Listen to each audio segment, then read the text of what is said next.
Good morning and welcome to the second chapter of the video on Pinballmaker editor. Now we'll create a simple table. First of all, I will introduce the new new element that is called the ball catcher. Here is the ball catcher. It is similar to the normal ball, but in this case the ball catcher simply catches the ball and keeps it inside it until some event happens. For example, here is an example. This is a standard hole. This is another ball. Let's test the flipper. As you remember, I click on the play icon and then I click on the table area, editor area. This is the concept is the same for all these icons. I click on the icons and then I click inside this area in order to activate the operation. For example, to play, I click on the play button, then click on it. On the area. As you can see, the ball in this standard hole is shot outside, while the hole inside the ball catcher is kept inside it. Then let's introduce you the undo function. For example, if I create, let's say, a bumper, I rotate the bumper. If I'm not happy of the bumper, I click undo and it returns to the previous position. If I click again undo, simply it is deleted. So there is 100 undo operations is possible to trigger. Now let's create the simple flipper. First of all, I want to let's say delete all the elements I put. I can do in two ways, or click on undo, or simply clear all. You should clear all, okay, and then I clear everything. Now I can begin to create my flipper. First of all, the levers. Then I have to rotate the levers because of course in this position it's not easy to hit the ball. So I rotate. I have to rotate the other one. First of all, I have to select the left lever and then I click on the turn on the right. And then okay. Maybe this is too difficult. The levers are too far from each other, so I move lever near. Okay. Then I want to create, for example, bumpers. Let's create a classic flipper. So this is the bumper. I want to create a double channels on the left and the right of the bumper, so I can one channel that go out and one channel that go on the okay. So I can use some elements in order to create the channels. For example, the channels walls. For example, I can use this one, this element, this. Okay, I can position here. Then I can make this element more longer, and I click also. Okay.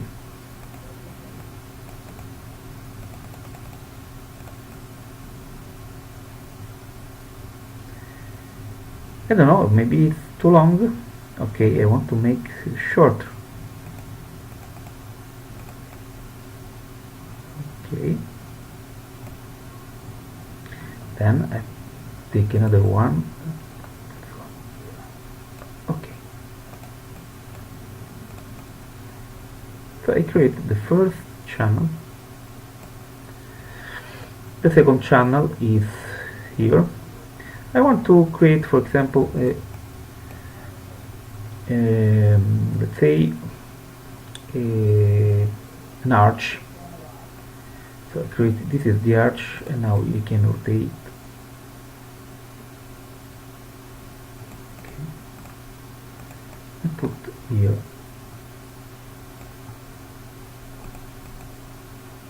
Consider that the orientation of these icons are related to the original orientation of the object. Since I have rotated of 90 degrees the arch, I have to use, in order to make its width less greater or less, I have to use these icons, because they act on the original axis, original orientation. So maybe it is too large. Okay.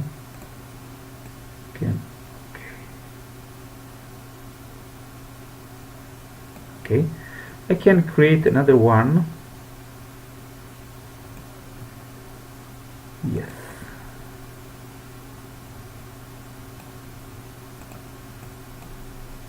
Not too much tight. Okay.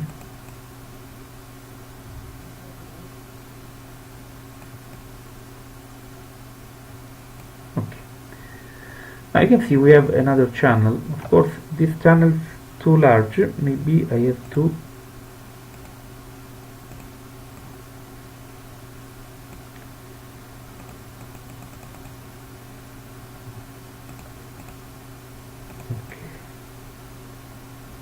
yes. Now it's better. Now, for example, I have to create the other side. I can simply make a path using the path. Using path is very simple. I have to, for example, click on the element I want to which I want to create a clone of. Then I click on paste the button, and I have the clone. Now, of course, I have to rotate it to the side. Okay, and I move on the. Okay. I can create a similar layout for the channels. So I take this one, pasting the. Okay.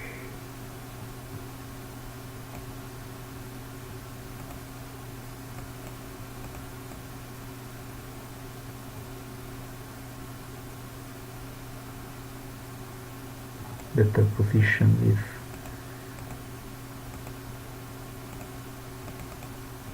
Okay. I can paste even this one.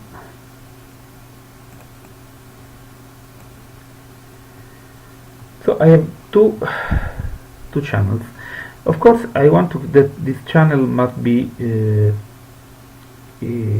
permit the ball to exit. This one I want to put some, not this one, no, a spring that shoot the ball out and save the ball. So, for example, if a ball falls into this channel, here what is happened. Okay. Now let's introduce some logic in this flipper, in this pinball. So we insert the ball catcher. Here is the ball catcher. As you remember, the ball catcher catch the ball. Okay. Of course, if the ball is caught, the match cannot, of course, continue. So we have to create some logic. The logic could be, if the ball is caught, what happens is that another ball is created on the launcher side. For example, now I delete the standard ball, okay, and I create another ball, another one. This ball is particular. Normally this ball is on the right side. You can see here is the ball. But if I act on the properties, I will make this ball invisible at start. It's very important, this all of these properties. I will explain in a fast way. Of course, name is the name, x, y, z, the coordinates. Angle is y angle, in which the element is oriented. For example, you can see the angle now is 299. Okay. Okay.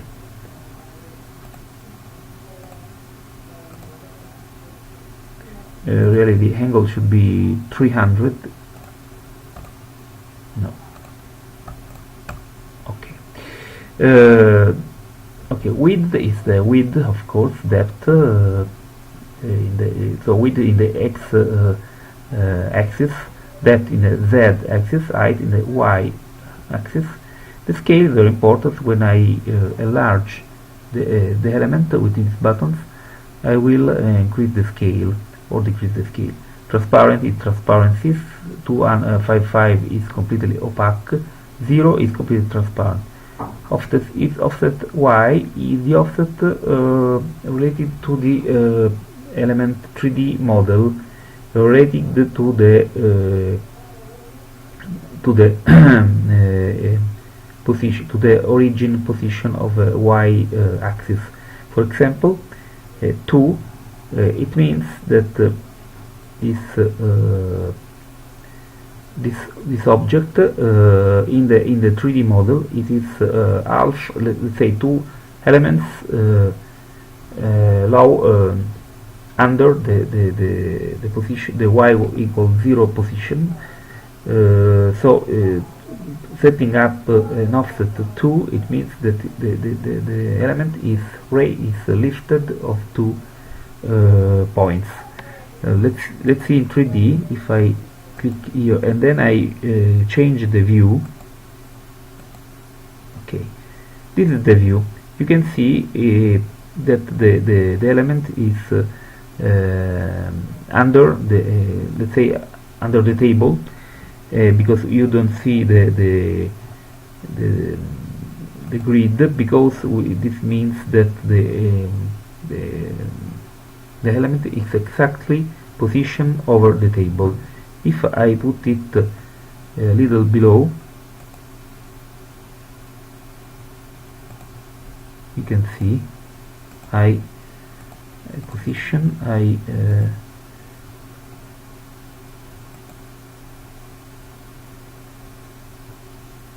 okay, now I lower the position of the, now I raise the object. Okay, now it's at 0 position. If I operate on the offset and I put offset 1,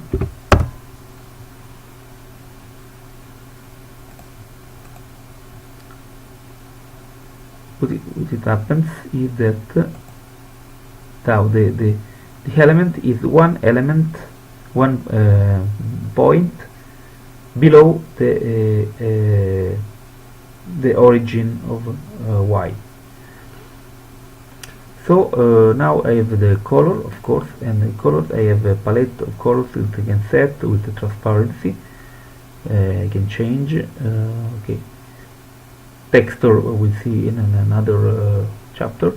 Sound, I can change. I can choose. Okay,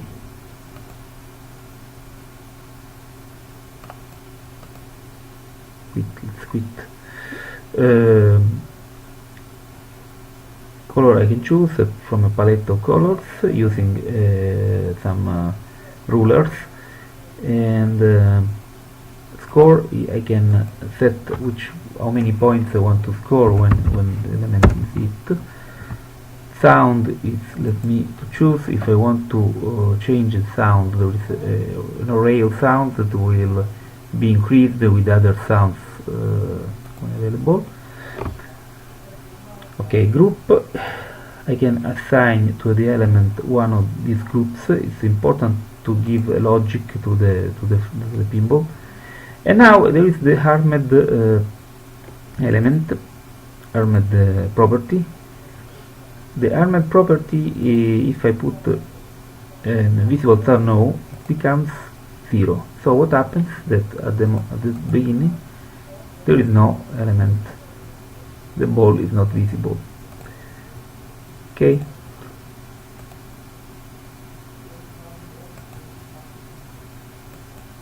Okay, now the logic is that as soon as the hole is the hole catches the ball, what happens is this ball becomes visible. So I have to program the first event when this element is hit. I have to harm the target. Harm, it means that it becomes visible. Okay, and now I have to choose the target by clicking on the target itself.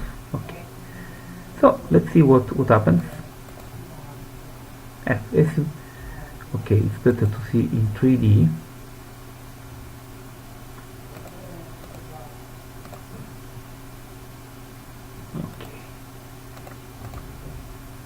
Okay, you can see that now I have the ball.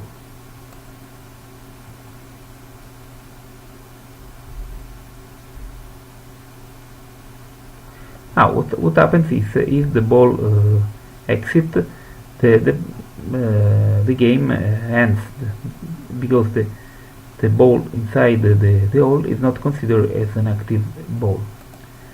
So if I want to add additional let's say logic, I have to first of all we delete this ball, and what we can do is to create another ball, so but this time it is visible. So I can launch the ball, play with the ball, and if the ball is caught, no, the ball is not caught, unfortunately.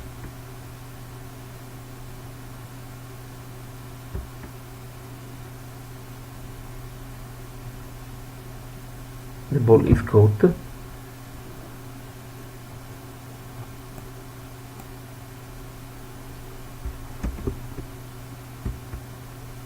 The other ball is created.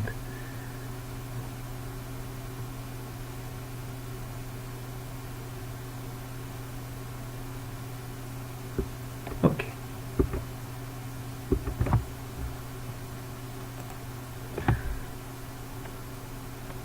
This is the second introduction. We'll create other video in order to better explain other features of the Pinballmaker application. Thanks, and see you again next time.